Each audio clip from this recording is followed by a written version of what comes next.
Coach, heading into your 5th year now in an improving women's lacrosse field, how can you tell us the first 4 years of building a new program here at WJU has been? Well, certainly it's no easy task when you're building a team, especially from scratch. The first year we went from really relatively little experience and a couple of girls that we had recruited to now flipping to 5 years later, and now pretty much everybody has had some sort of contact with me prior to coming into the program, with the exception of a couple of girls. So the expectations are pretty high as we go into this year. We should do our best with arguably the most talented roster that we've had. How is the field of women's lacrosse improving as a whole? As I myself equate it to how the steps that women's soccer has done over the last decade as well.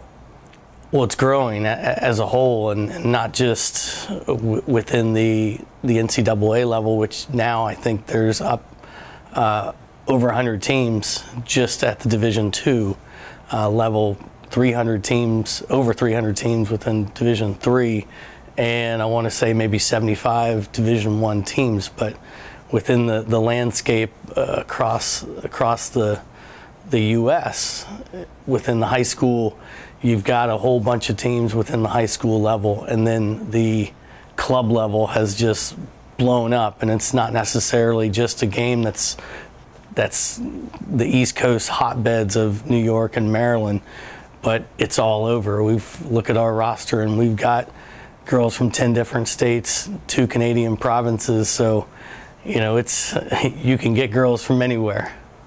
Well, switching to more specifically to your team, the preseason is well underway. Tell us what it's like to practice outside amidst snowy and wintry conditions to prepare for the season. Well, at times it's quite cold, and then at times, like this weekend, we had temperatures in the 50s, which girls are loving that, and who isn't? I think everybody in Wheeling was liking the weather this weekend. But what's different, I think, the fall sports only have about 10 days to prepare for their season when they get back from summer break, and we've got 44 days actually, practice days that we have time to prepare. So if it's a little colder, we don't go as long, and if it's warmer, we'll go a little bit longer. But I think for us, it's a nice time to prepare, regardless of whether it's hot or cold. Well, give us a few players to reacquaint us with again this year that will be some leaders, as well as maybe a new face or two just so far this year.